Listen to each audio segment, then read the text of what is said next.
ভালোবাসা, প্রেম, লাভ ওয়ার্ডটা খুব সুন্দর। প্রেমিক প্রেমিকা নিজেদের কত স্বপ্ন বুনেন বলুন তো।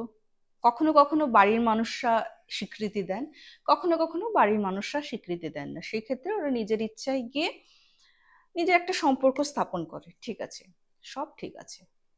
কিন্তু অনেক সময় কি হয় বলুন তো, নিজের সেই স্বপ্ন পূরণ করতে গিয়ে অকারণে বিনা কারণে কিছু কিছু মানুষের মান সম্মান নিয়ে হয়তো ছিনিমিনি খেলা হয়ে যায়। এবং সেটা আস্তে আস্তে যখন মান সম্মানের দিকে গিয়ে দাঁড়ায়, সেটা যে কোন পর্যায়ে গিয়ে দাঁড়াতে পারে, ভৌতিক পর্যায়ে গিয়েও দাঁড়াতে পারে, সেটার একমাত্র মানে কি বলবো, খুব জলজ্যান্ত উদাহরণ আজকের ঘটনাটি। তো ডেফিনেটলি এটা একটা ভৌতিক ঘটনা না, জীবনের 1001 গল্পে যেমন সামাজিক ঘটনা শোনায় ওরকম না, পুরোপুরি ভৌতিক ঘটনা। তাই কথায় গল্প ভূতুরে আড্ডা স্টেশনে নিয়ে আসা। বুঝতেই পারছেন, প্রচন্ড একটা টেরিফিক ঘটনা। আমি প্রকাশ করেই দিচ্ছি, নর্থ বেঙ্গলের ঘটনা, ওই শিলিগুড়ি মালদা ওইসব সাইডের আর কি, ওই বালুরঘাট ওইসব এরিয়া। তো যেহেতু কিছু মানুষের সবকিছু মানে জড়িয়ে আছে, নাম প্রকাশে অনিচ্ছুক, পাঠিয়েছেন শাশ্বত বাবু। তো শাশ্বতটাও ছদ্মনামী। তো শাশ্বত বাবুর খুব ক্লোজ ফ্রেন্ডের সঙ্গে ঘটে গেছে এক মর্মান্তিক ঘটনা। এবং ঘটনাটায় অগ্রসর হব, কিন্তু তার আগে নমস্কার বন্ধুরা, কেমন আছেন আপনারা? আমি রুমকি। আজকে একটি ভয়ঙ্কর ঘটনা, ভয়ঙ্কর তো বটে, এবং আজকের ঘটনাটা আমি লিখে দিচ্ছি আপনাদেরকে ভাবতে বাধ্য করবে কোনো কিছু স্টেপ নেওয়ার আগে, বা যে ভুলটা হয়তো করতে যাচ্ছেন সংশোধন করে নিতে পারবেন। তো এরকম যদি যারা আপনারা ঘটনা পাঠাতে চাইছেন, পাঠিয়ে দিতে পারেন আমাদের হোয়াটসঅ্যাপ নম্বর 8011006740, নতুবা আমাদের মেইল আইডি কথায় গল্প @gmail.com, নতুবা আমাদের ফেসবুক এবং ইনস্টাগ্রাম হ্যান্ডেল কথায় গল্প নামে, সেখানে পাঠিয়ে দিতে পারেন। একটাই রিকোয়েস্ট থাকে, ঘটনাগুলো শুধুমাত্র আমাদের জন্য হয়। অন্য কোথাও পাঠিয়ে রেখেছেন বা অন্য কোথাও থেকে ইন্সপায়ার্ড ঘটনা প্লিজ পাঠাবেন না, একটু তো ইউনিকনেস থাকুক। হাইপ বাটনও চলে এসছে, হাইপ বাটনটা প্রেস করলে প্রচুর প্রচুর কিন্তু মানুষের কাছে আমরা পৌঁছে যাব, আরো ভয়ঙ্কর ভয়ঙ্কর ঘটনা শোনাতে পারবো। না আর ভনিতা করবো না, চলে যাচ্ছি নর্থ বেঙ্গলের ঘটনা। বললেই দিলাম শাশ্বত পাঠিয়েছেন, এবং এখানে কয়েকজনের নাম আমি ছদ্মনাম ইউজ করছি। অনামিকা জানেনি, ফিমেলের ক্ষেত্রে অনামিকা, এবং মেলের ক্ষেত্রে আমি অঙ্কিত নামটা ইউজ করছি, যাতে আমার মনে থাকে। তো শাশ্বত বাবু এবং অঙ্কিত খুব খুব ক্লোজ ফ্রেন্ড ছিলেন, ওনাদের মানে কলেজ থেকে ওনাদের ফ্রেন্ডশিপ, ঠিক আছে।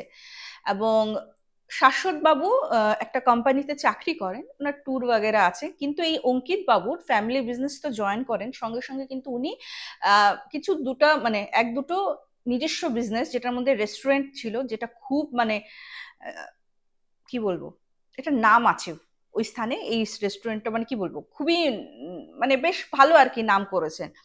অ্যান্ড আরেকটাও বিজনেস আছে, সাইড বিজনেস, ফ্লাইং এর বিজনেস গুলি যে থাকে ওইগুলি, মানে বেশ ভালো রমরমা। তো শাশ্বত বাবুর একজন গার্লফ্রেন্ড ছিলেন, এবং অঙ্কিত কিন্তু এইগুলি মানে হয় না যে ওনার পুরোপুরি ধ্যান জ্ঞান ওনার বিজনেস, ওনার সবকিছু আর কি, কিভাবে মানে পয়সা উপার্জন করা যায়। তো যেহেতু শাশ্বত বাবুর যে গার্লফ্রেন্ড ছিল, সে শাশ্বত বাবুর থেকে বেশ খানিকটা ছোটই ছিল, 9-10 বছরের গ্যাপ, তাই বিয়ের এতটা চাপ নেই। বাট অঙ্কিত বাবুদের ঘর থেকে কিন্তু যেহেতু বয়স হয়ে গেছে, মানে বিয়ের বিবাহযোগ্য আর কি, 29-30 বছর, তো তখন কি করেছে যে বিয়ে আর কি, প্রপোজাল আর কি, খোঁজো, মেয়ে দেখো, মেয়ে খোঁজো। তো একটা মেয়েকে পছন্দ হয়, তার নাম আমি বললামই, অনামিকা। হ্যাঁ, অনামিকাকে পছন্দ করে, এবং এটা অ্যারেঞ্জ ম্যারেজ, পুরোপুরি অ্যারেঞ্জ ম্যারেজ, ঘটক মারফত এসছে, পুরোপুরি অ্যারেঞ্জ ম্যারেজ এটা। তো ঠিক আছে, খুব পছন্দ। এবং এই অঙ্কিতকে, অঙ্কিতের ফ্যামিলি ব্যাকগ্রাউন্ড এত ভালো, অঙ্কিত নিজে এত ভালো ক্যারেক্টারের মানুষ, ওয়েল টু ডু ফ্যামিলি, কে ওকে না করবে। অঙ্কিতাও খুব ভালো, মানে অঙ্কিতা বলছি, সরি, অনামিকাও খুব ভালো। আহ, সব পছন্দ টছন্দ হয়েছে। তো অনামিকার সঙ্গে যখন অঙ্কিতকে কথা বলতে দিয়েছে, তো হয় না, সবাই তো আর এক্সট্রোভার্ট না। অঙ্কিত ভেবেছে অনামিকা একটু ইন্ট্রোভার্ট টাইপের, চুপচাপ করে বসেছিল, কথাবার্তা মানে হুম হুম হতেই পারে, প্রথম প্রথম একটা ছেলে দেখতে এসছে, লজ্জা তো পেতেই পারে না। তো যাই হোক, সবকিছু ঠিকঠাক আছে। তো অঙ্কিতের মানে অঙ্কিত ওর প্যারেন্টসকে জানিয়ে দিয়েছে ওর পছন্দ হয়েছে, এবং অনামিকার ফ্যামিলির থেকে তো হ্যাঁ ছিল, অনামিকাকে যখন বলেছে, যে অনামিকাও অ্যাগ্রি করেছে, ইয়েস, অনামিকা অঙ্কিতের সঙ্গে বিয়ে করতে কিন্তু অ্যাগ্রি করে নিয়েছে। তো যেহেতু ঘটনাটা বেশি সময় না, যখন মানে কি বলবো, আইফোন চলে এসছে আর কি। হ্যাঁ, তো স্মার্টফোনের জামানা আর কি। হ্যাঁ, ডেফিনেটলি কোভিড এর আগে। তো তখন কি হয়েছে, ফোন করতে হয় না, যে দেখো একটা অ্যারেঞ্জ ম্যারেজে কি হয়, লাভ ম্যারেজে কি হয়, যেমন একে পরস্পরকে আমরা জানতাম, হয়তো ফ্যামিলিকে জানতাম না, বাট ওকে তো জানতাম। তো আমি জানি যে ওইখানে গেলেও বুঝিয়ে দেবে উনি এরকম, ওনাকে এরকম ডাকবে, ঠিক আছে ফাইন। কিন্তু অ্যারেঞ্জ ম্যারেজের ক্ষেত্রে কি হয়ে যায় বলতো, যেহেতু মানুষটাও তো নতুন, মানুষটাকেও তো চিনি না। তো অঙ্কিত সবসময় চেষ্টা করতো অনামিকার সঙ্গে কথা বলে ফ্রেন্ডলি একটা রিলেশন তৈরি করা, সো দ্যাট অনামিকা যাতে অঙ্কিতের বাড়িতে আসে তখন যাতে কোনো অসুবিধা না হয়। কিন্তু যখনই অনামিকাকে ফোন করতো একটা দুটো মানে বলে না, একটা জায়গায় জিনিসটা স্টাক হয়ে গেছিল, সেটা না হয় না, অনেকে দেখবে এই জিনিসটা কিন্তু এখন কমন, আর এটা খুব ভালো। অ্যারেঞ্জ ম্যারেজ হলেও সেটা লাভ কাম অ্যারেঞ্জ হয়ে যায়, মানে অ্যারেঞ্জ ম্যারেজ ঠিক হওয়ার পর কিন্তু সেটা একটা খুব সুন্দর একটা রিলেশনে চলে আসে। একটা মেয়ের জন্য কিন্তু এটা খুব ইম্পর্টেন্ট একদম। কারণ এখনো মেয়েরাই কিন্তু বিয়ে হয়ে শ্বশুর বাড়ি যায়, ছেলে কিন্তু মেয়ের বাড়ি আসে না, তাই না? তো একটা মেয়ের জন্য কিন্তু খুব ইম্পর্টেন্ট, তো ওই কমফর্ট জোনটা দেওয়ার জন্যই কিন্তু অঙ্কিত ওকে ফোন করতো, বাট ও না ওরকম ভাবে রেসপন্স করতো না। তো অঙ্কিত এই শাশ্বতের সঙ্গে যেহেতু খুব ভালো ফ্রেন্ডশিপ ছিল, মানে শাশ্বতকে বলছে বলছে যে ও বোধহয় একটু ইন্ট্রোভার্ট টাইপের রে, আমরা তো যেরকম খুললাম খুল্লা কথা বলি, কথা কম বলে। তো শাশ্বত ওকে বলতো যে দেখ, হতেই পারে না যে সবাই তো একরকম হবে, ওরকম তো কোনো কথা নেই। আস্তে আস্তে এক বিয়ের পরে অনেকে চেঞ্জ হয়ে যায়, এখন ওর ফ্যামিলি বা কিরকম। তো বলছে না, ওর ফ্যামিলি তো দেখলাম যে ওর কাকিমুনির থেকে ধরে সবাই এখনো ঘুমটা ফুমটা দেয়, ওরকম টাইপের আর কি, ওরকম মানে রিচুয়ালস মেনটেনে চলে। হ্যাঁ, তো বলছে হ্যাঁ ওরকম ফ্যামিলিতে হলে তো দেখ, ওরকম ফ্যামিলিতে কি হয়, মেয়েদেরকে বেশি কথা বলতে দেয় না, উঁচু গলায় কথা বলে না, হা হা হি হি। ওই একটা মানে হয় না, গোড়া ফ্যামিলি যাদের কথা বলছি।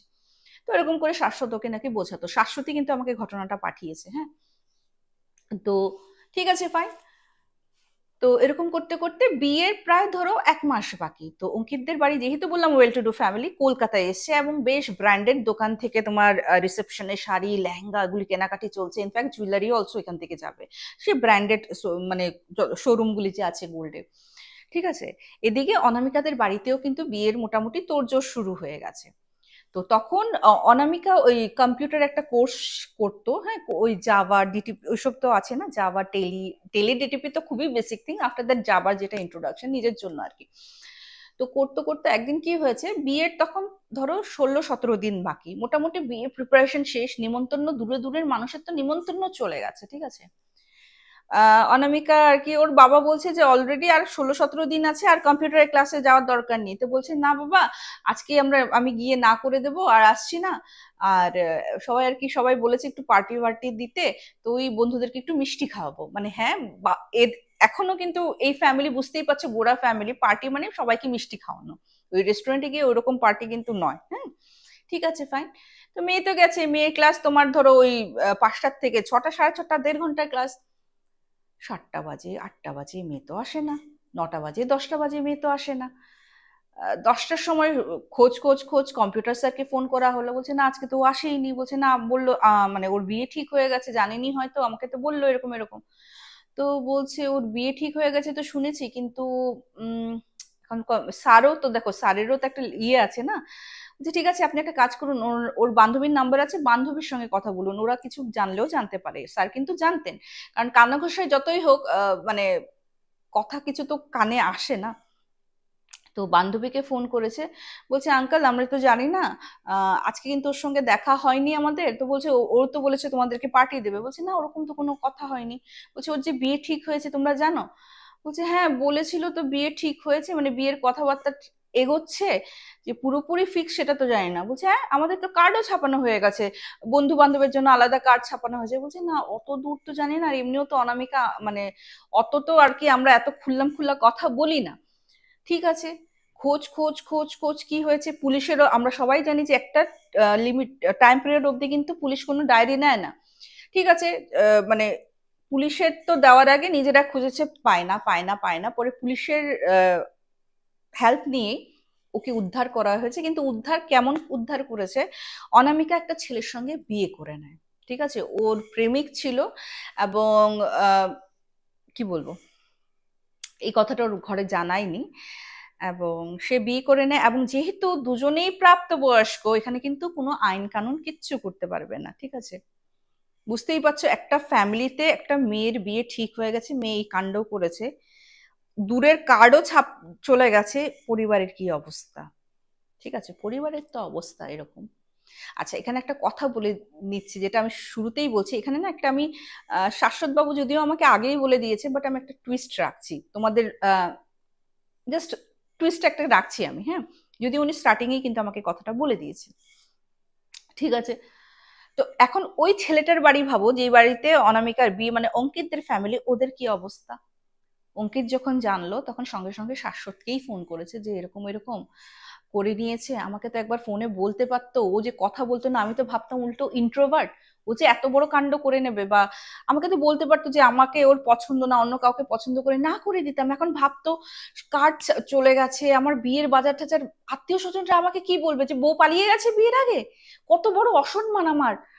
তো শাশ্বত বলছে যে দেখ, কোনো অসম্মান হয়নি, ভালোই হয়েছে, এরকম মেয়ে যে তোর ঘরের বউ হয়নি, হ্যাঁ। যে নিজের মা বাবার কথা ভাবে না, নিজের স্বার্থের জন্য ওইটুকুনি বলতে অব্দি পারে না, মানে ওই বলাটা, মুখ দিয়ে বলা যে মা বাবা কি বলবে, ওই ভয় ছোট পালিয়ে যায়, যে মা বাবার সম্মানের কথা ভাবে না, ওই মেয়ে যে তোর সঙ্গে বিয়ে হয়নি, তুই বেঁচে গেছিস ভাব। এই কথাটাই শাশ্বত বলছে। তো হচ্ছে পাড়া প্রতিবেশীরা তো এসব মানবে না, বা আত্মীয় স্বজনরা মানবে না, বলছে শুন, আজকালকার যুগে যখন শুনবে মেয়ে পালিয়েছে, হ্যাঁ, ওর প্রেমিক ছিল, তো সবাই বুঝে যাবে মেয়েটা কেমন। তো এরকম করে বলছে। তো বলছে আমার কি দোষ ছিল। অঙ্কিত শাশ্বতকে, শাশ্বত বাবু যখন যেটা আমাকে পাঠিয়েছেন, যে বলছে, শাশ্বত বলছেন যে আমাকে রুমকি বারবার বলছে যে আমার কি দোষ ছিল, আমার কি দোষ ছিল, হ্যাঁ, আমি তো এখানে কোনো দোষী ছিলাম না, ও যদি না করতো আমরা তো ওর ঘরে বিয়েটা ফিক্স করতাম না। তো শাশ্বত বলছে আমার না প্রচন্ড ভয় লাগছিল যে ওর না মেন্টাল ব্রেকডাউন হয়ে যায়। তো বলছে ঠিক আছে আমি দেখা করতে আসি। বলছে না, তোর আসতে হবে না, মানে ও টোটালি বলছে আমাকে একটু সময় দিয়ে আমি নিজে নিজে ঠিক হয়ে যাব। ঠিক আছে, নেক্সট দিন শাশ্বত বাবু নিজে গিয়ে ওর বাড়িতে দেখা করেছে। বুঝতেই পারছো ফ্যামিলির কন্ডিশন কিরকম, মানে মেয়ে অনামিকাকে তো বলছে যে কিরকম মেয়ে, কেমন মেয়ে, হ্যাঁ, দেখে তো মনেই হয় না ভিতরে ভিতরে এরকম ছিল। অবভিয়াসলি যে কেউ নো ফ্যামিলি নিজের ওপর দিয়ে ভাবো। আমি দেখো মেয়ে হয়েছি বলে মেয়ের যদি দোষ থাকে 100 বার আমি বলবো, সেক্ষেত্রে ছেলের দোষ থাকে যেমন ছেলের বলবো, আমি মেয়ের দোষ থাকলে মেয়েরও বলবো, এখানে পুরোপুরি অনামিকার দোষ। ঠিক আছে, মা বাবা কি ভাববে, বা মা বাবার ওর ওর মানে বয়ফ্রেন্ড বা ওর প্রতি কি একটা ইয়ে হবে, ও তো কোনোদিনও ওর মা বাবাকে বলেইনি যে ও কাউকে পছন্দ করে বসে আছে, তাই না। মা বাবার সম্মান তো গেল গেল, অঙ্কিতদের ফ্যামিলির কথা ভাবো, ওরা তো কিচ্ছু জানতো না, ওরা তো একটা ভালো মেয়ে পছন্দ করেছিল, সবাই সবার ছেলে জন্য, মানে ছেলের জন্য ভালো একটা পাত্রী খুঁজতে চায়, যেমন মেয়ের বাবা চায় ছেলের বাড়ির মানুষরাও চায়, তাই তো। তো শাশ্বত ওকে অনেক বুঝিয়েছে, বাট যেটা হয়, শাশ্বত বলছে ও না ড্রিঙ্ক করা শুরু করেছে। বুঝতে পারছিলাম, ওকে আমি বুঝাচ্ছি যে এই পিরিয়ডটাও চলে যাবে, সময় অনেক বলবান, এই পিরিয়ডটাই চলে যাবে। তো ওদের ওখানে একটা স্থানীয় ক্লাব আছে, ওখানে ড্রিঙ্ক করে ও বাইক নিয়ে আসছিল, অ্যান্ড অতিরিক্ত মদ্যপ অবস্থায়, যেহেতু বেশ লেট নাইটই হয়ে গেছিল, ওর একটা খুব বাজে অ্যাক্সিডেন্ট হয়, এবং হসপিটালে 3-4 দিন থাকার পর অঙ্কিত কিন্তু ওর শেষ নিঃশ্বাস ত্যাগ করে। এখানে কিন্তু ও মানে সকল যে আত্মহত্যা বলে বা আত্মহনন যেটা বলে, ওটা নয় কিন্তু, হ্যাঁ, ওটা নয়। মানে যেহেতু মানসিক ভাবে ভেঙে গেছিল, তো অ্যালকোহল কনজিউম করে, যেটা আমি বলি সবসময় অ্যালকোহল কিন্তু কখনো কনজিউম করতে নেই, এমনি হোক যেমনি হোক, ইটস এ টোটালি কি বলবো, এটা একটা ভয়ঙ্কর জিনিস। তো এটা এই যে ও এত বেশি কনজিউম করার সঙ্গে কি হয় বলতো, মাইন্ডের সঙ্গে ওই ইয়েটা সামঞ্জস্য থাকে না। আর বুঝতেই পারছো, ওর জন্য বলে যে ড্রিঙ্ক অ্যান্ড ড্রাইভ কখনো করা উচিত না। পুলিশরা তো আর এমনি এমনি আমাদেরকে বলছে না, বা আইন কানুন তো এমনি এমনি নয়, আমাদেরকে বাঁচানোর জন্যই কিন্তু এই আইন কানুনগুলি, তাই না। ঠিক আছে, তো শাশ্বত তো পুরো ভেঙে গেছে। আর বুঝতেই পারছো অঙ্কিতের ফ্যামিলি তো মানে ওই অনামিকার, মানে প্রত্যক্ষ পরোক্ষ সবভাবে কিন্তু এর জন্য অনামিকাকেই বলতে হবে। আর এখানে বলবো যে ও কিন্তু আত্মহনন করতে চায়নি গো, অ্যাক্সিডেন্ট হয়ে গেছে, কিন্তু ওর এটা ভুল হয়েছে যে একটা ভুলতে গিয়ে ও একটা বাজে জিনিসের মানে সাহায্য নিয়েছিল, যেটা একদম ঠিক না। ও এক্ষেত্রে আমি বলবো যদি ভালো বন্ধু থাকে খালি কথা বলো, ওদের সাথে কথা বলো, সে যদি তোমার সত্যিই ভালো বন্ধু হয়, ওই পিরিয়ডে কিন্তু তোমার সবসময় সঙ্গে থাকবে, সাপোর্ট করবে। ঠিক আছে, তো শাশ্বত তো গেছে, যাওয়ার পর ওর সব অন্ত্যেষ্টিক্রিয়া ফ্রিয়া হলো, সবকিছু হলো।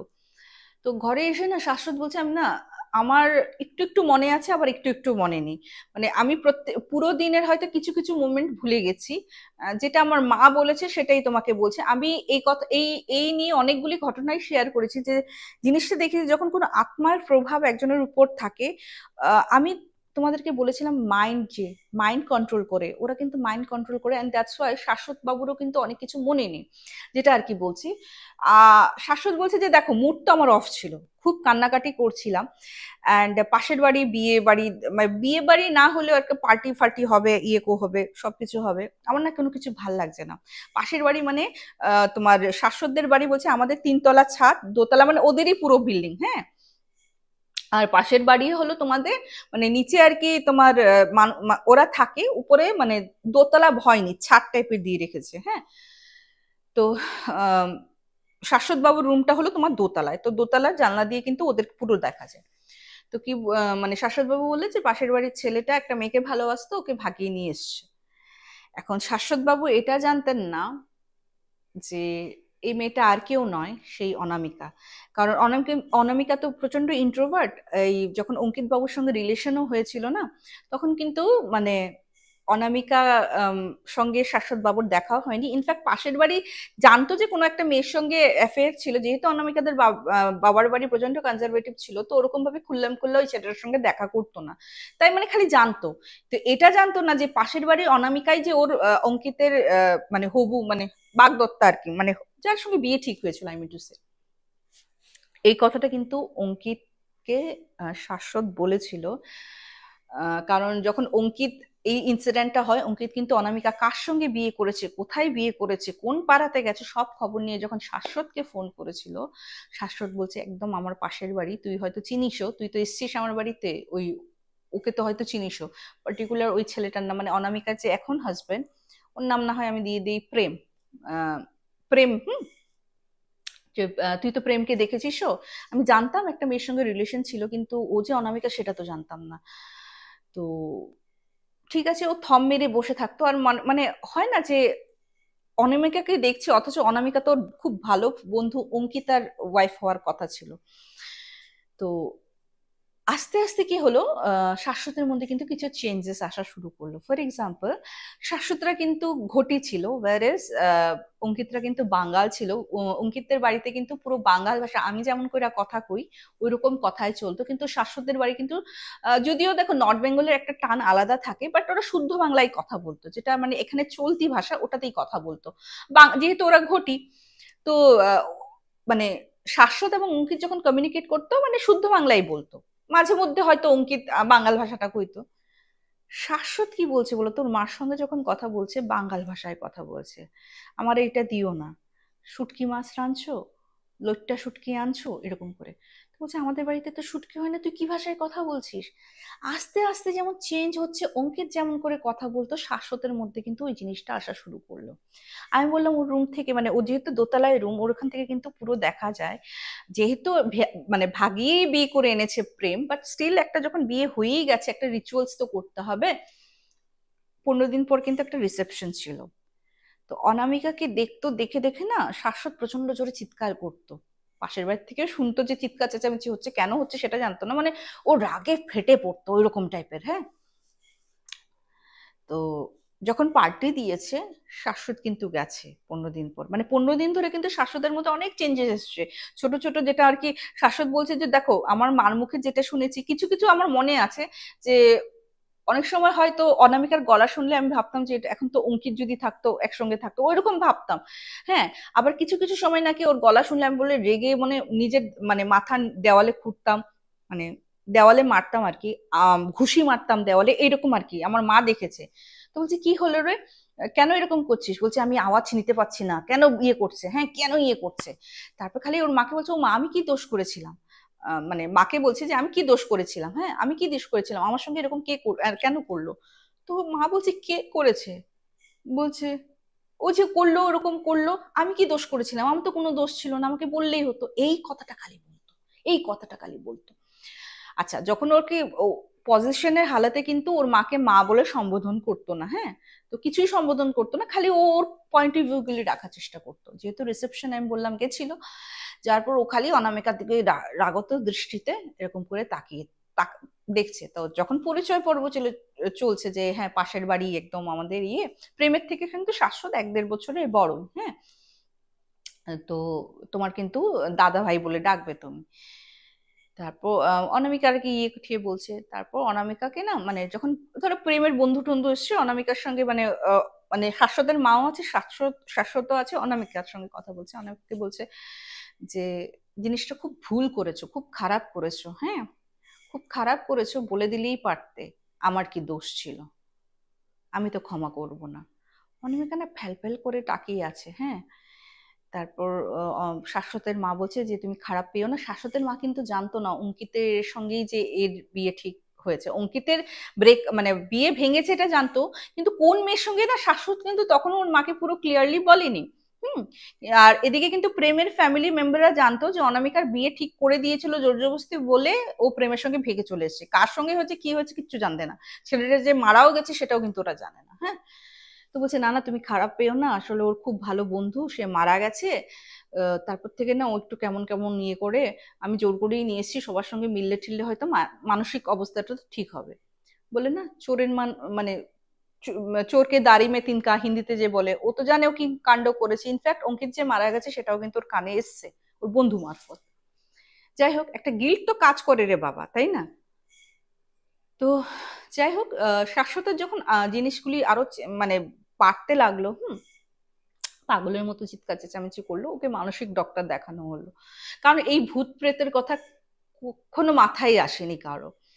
তো যাই হোক যখন মানে আস্তে আস্তে জিনিসটা মানে বেড়ে গেল না, তো মানসিক বললো যে না ও হয়তো বন্ধুর সঙ্গে বহুত ক্লোজ ছিল। উনি সাজেশন দিলেন যে ওকে না কিছুদিনের জন্য এই মানে এইখান থেকে এই জায়গাটার থেকে অন্য জায়গায় নিয়ে যান।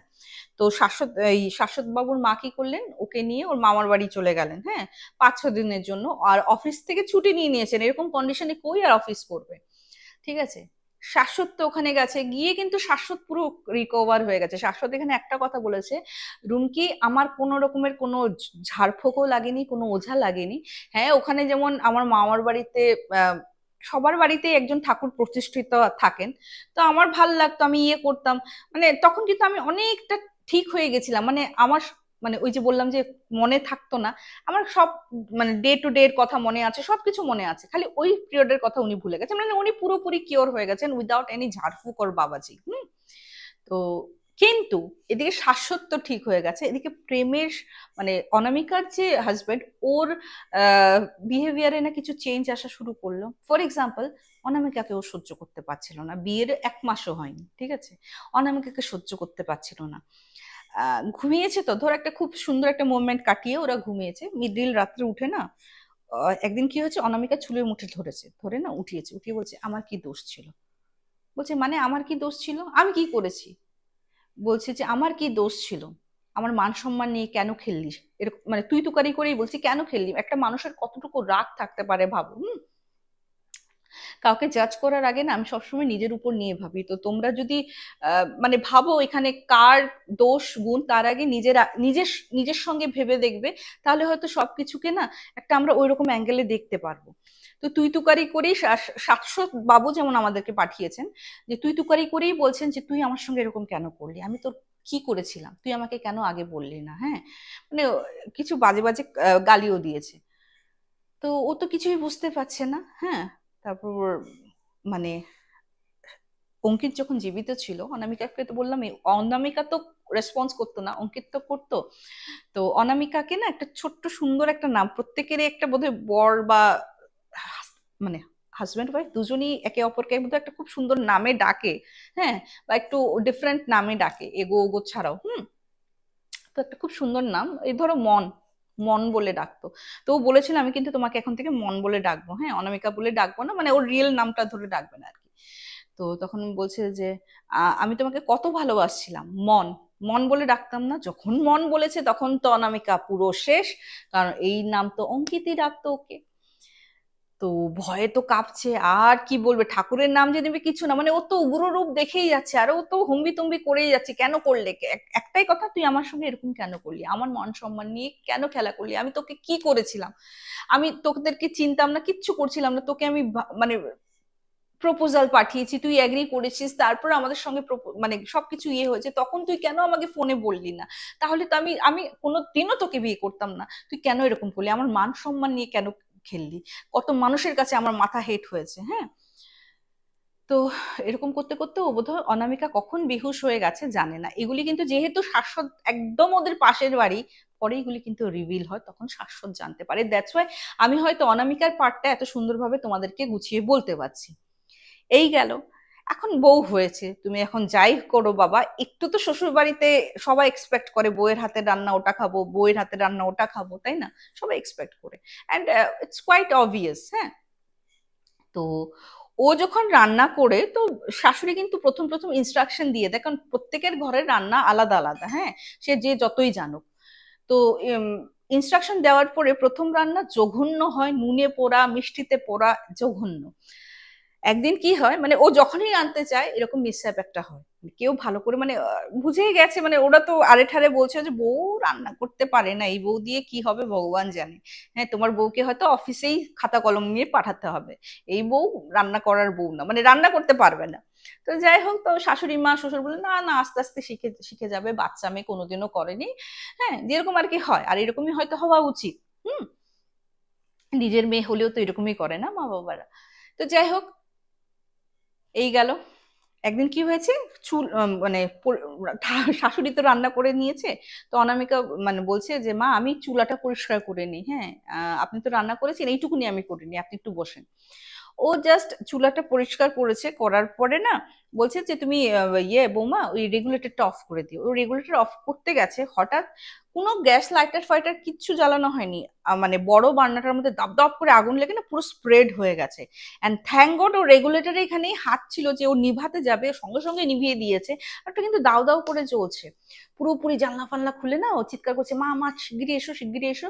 তো বলছে এখানে আগুন এরকম করে কিভাবে ইয়ে করছে, বলছে আমি জানি না, তুমি রেগুলেটর অফ করতে বলেছো, আমি জাস্ট অফ করতে যাচ্ছি, দেখি আপনার গ্যাসে এরকম করে আগুন লেগে গেছে। তো গ্যাসের আগুন বুঝতেই পারছো, যেহেতু রেগুলেটর অফ করা, তো শাশুড়ি মা কি করেছে, রেগুলেটর তো অফ করা ছিল, পুরো রেগুলেটরটা উঠিয়ে গ্যাসের সিলিন্ডারটা কোনো মতে বাইরে রেখে দিয়েছে, যাতে মানে গ্যাসের উৎসই যদি না থাকে এই আগুনটা তো আস্তে আস্তে নিভে যাবে। কিন্তু পাইপে জানো তো গ্যাস থাকলেও এত গ্যাস থাকা পসিবল না যে এরকম দাও দাও করে জ্বলে উঠবে, মানে ওইখানে যদি অনামিকা ওরকম দাঁড়িয়ে থাকতো না ওর গায়ে, বাট ডেফিনেটলি আগুন লাগতোই লাগতো। তো এরকম না অনেক কিছু হওয়া শুরু করলো, একদিন ওর শাশুড়ি মা শুনতে পারলেন বারান্দায় কোনো পুরুষ মানুষ যেন মানে কাঁদছে, মনের দুঃখে কাঁদছে, হ্যাঁ। তো শাশুড়ি মা বলছে কি হয়েছে, ভেবেছে কি অনামিকা আর ওনার মানে প্রেমের মধ্যে বোধহয় ঝগড়াঝাটি হয়েছে, প্রেম বোধহয় কাছে, হাজার হোক মায়ের মন তো। তো উনি না বেরিয়েছেন, বেরিয়ে দেখে কি সত্যি সত্যি একটা অবয়ব, মানে একটা পা না হাঁটু এরকম, আরেকটা পা লম্বা, এটা পুরোপুরি শাশ্বত বাবু কিন্তু প্রেমের মাঠ থেকেই শুনেছে, কারণ শাশ্বত বাবুর মাকে পরে প্রেমের মা বলেছে আর কি, হ্যাঁ জানো তো এরকম এরকম দেখেছি। যেই এরকম করে না উনি বলেছেন কে রে, কে কাঁদছে ওখানে, কে কাঁদছে, সঙ্গে সঙ্গে এটা মিলিয়ে গেছে, পুরো গায়েব। উনি ভয় পেয়ে গেছেন, যেহেতু মানে বুঝতেই পারছো, মানে কি বলবো, আগের দিনের মহিলা তো, মানে ওনার পরবারিশ আবার, উনি কিন্তু বাংলাদেশের মহিলা ছিলেন, মানে বাংলাদেশে জন্ম, তারপর ভারতবর্ষে চলে এসেছে। তো উনি এসে না সঙ্গে সঙ্গে ওনার হাজবেন্ডকে ডেকেছে, তো সব কথা খুলে বলে। তো তখন মানে আস্তে আস্তে এই জিনিসটা ওরাও টের পেয়েছে যে অঙ্কিত নেই আর কি, যার সঙ্গে অনামিকার বিয়ে ঠিক হয়েছিল সে মারা গেছে, এবং অ্যাক্সিডেন্টাল ডেথ। তো তখন না তখন শাশুড়ি মা বললো যে জানো বৌমার সঙ্গে এরকম এরকম হয়েছে। তো এই সময় না হঠাৎ প্রেমদের রুম থেকে মানে বাড়াবাড়ি জিনিস ধাপ ধুপ ইয়ে করা, আর অনামিকার কান্নার আওয়াজ, সঙ্গে সঙ্গে ওরা দৌড়েছে, দিয়ে এটা ধাপ ধাপ করে আওয়াজ করছে, বলে কি হয়েছে কি হয়েছে, দরজা খোল দরজা খোল। দরজা খুলে দেখে যে প্রেমের পুরো চোখ লাল, একদম রেগে ঠেগে শেষ, পুরো বিছনার বালিশ টালিশ সব ইয়ে, আর অনামিকায় দরজা খুলে না ঠক ঠক করে কাঁপছে, বলে কি হয়েছে, বলছে রোজ রাত্রে তোমার ছেলে আমাকে মারে। বলছে মারে, কয়েকদিন না কয়দিন বিয়ে হলো, আমার ছেলে তো এরকম এরকম হতেই পারে না, ওর কোনোদিন ওর বাবাই আমার গায়ে হাত তুলেনি, হ্যাঁ ও কোন সাহসে তুলবে, আর ওরকম তো ছেলে না।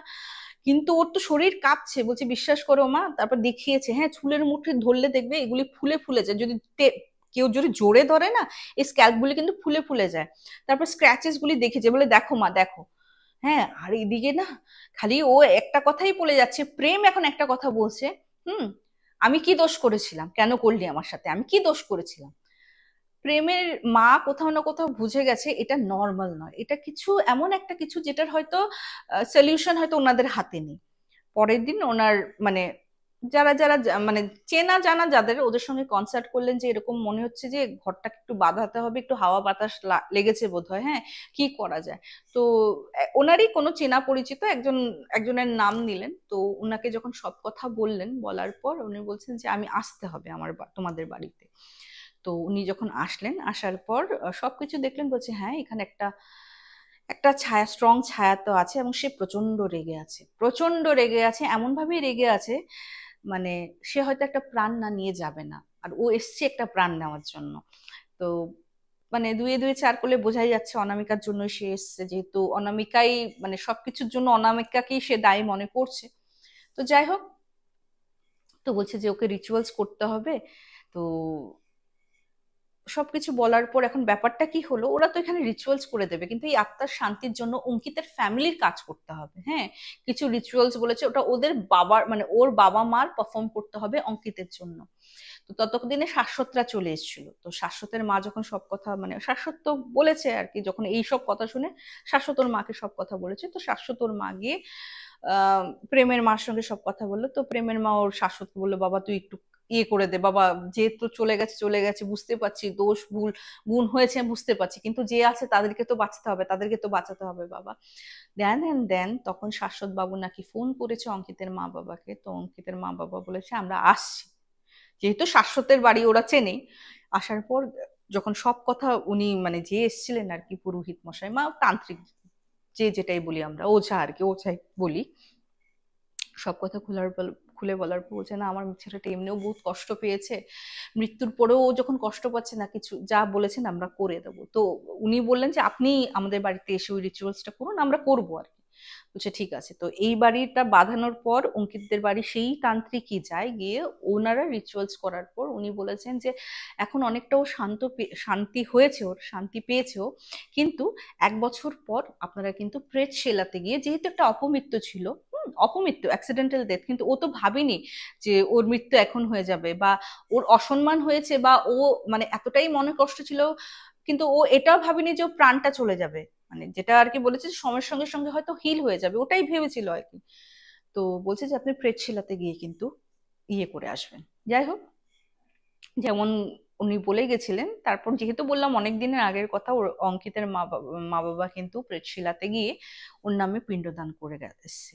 আর এইসব রিচুয়ালস করার পর অবশ্য অনামিকার কোনো প্রবলেম তো হয়নি, কিন্তু হ্যাঁ ভগবান কোথাও না কোথাও জানো তো আমাদের জানতে অজান্তে, এখানে অজান্তে তো বলবো না, অনামিকা তো জানতো। অনামিকার প্রচন্ড একটা ভুল কি হয়েছে বলতো, আমার কি মনে হয় ও যদি আহ এটা আমার পার্সোনাল ধারণা, হ্যাঁ তোমাদের যা ধারণা তোমরা কমেন্ট সেকশনে তো খোলাই রইলো, কমেন্ট করতেই পারছো তাই না, আমি আমার ধারণাটা বলে দিই।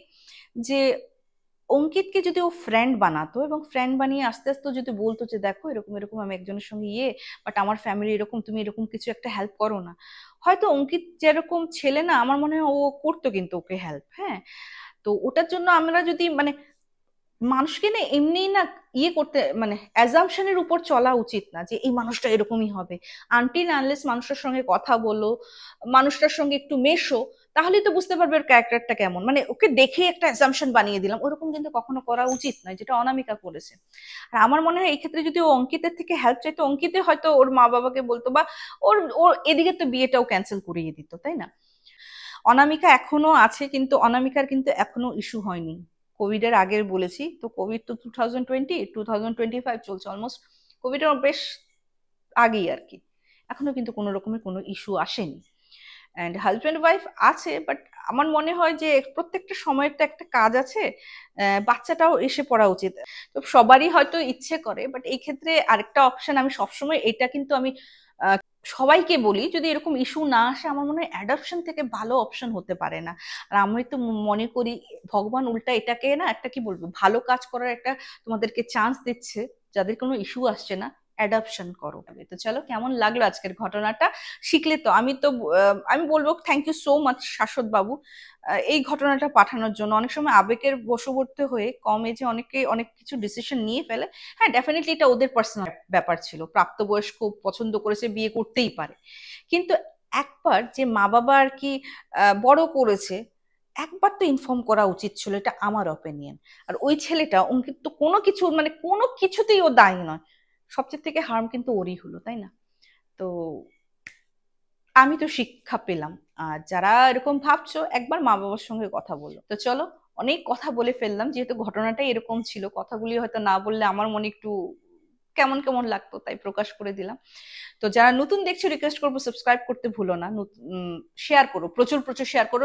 শেয়ার একটু কমে গেছে, প্লিজ শেয়ার করো। ঘটনা না পাঠালে তো আমি আনবো কি করে? আর জানো তো, মঙ্গল এবং শুক্রবার ঠিক দুপুর 3টায় চলে আসে কথায় গল্পে এপিসোড, এবং শনিবার রাত্র 10টায় আমি তো লাইভে হাজির হয়ে যাই। 10টার থেকে, কিন্তু রাত্র 10টার থেকে অনেকেই বলো মিস হয়ে গেছে দিদি, কখন আসো তুমি লাইভে? আমি ঠিক রাত্র 10টা শনিবারে। আর এগুলি যেগুলি মানে 3টের সময়, এগুলি এপিসোড আমি দিয়ে দিই। তো চলো, আজকে এপিসোডটা আমি এখানে শেষ করছি। খুব তাড়াতাড়ি দেখা হবে। Till then, bye bye, see you soon. নমস্কার।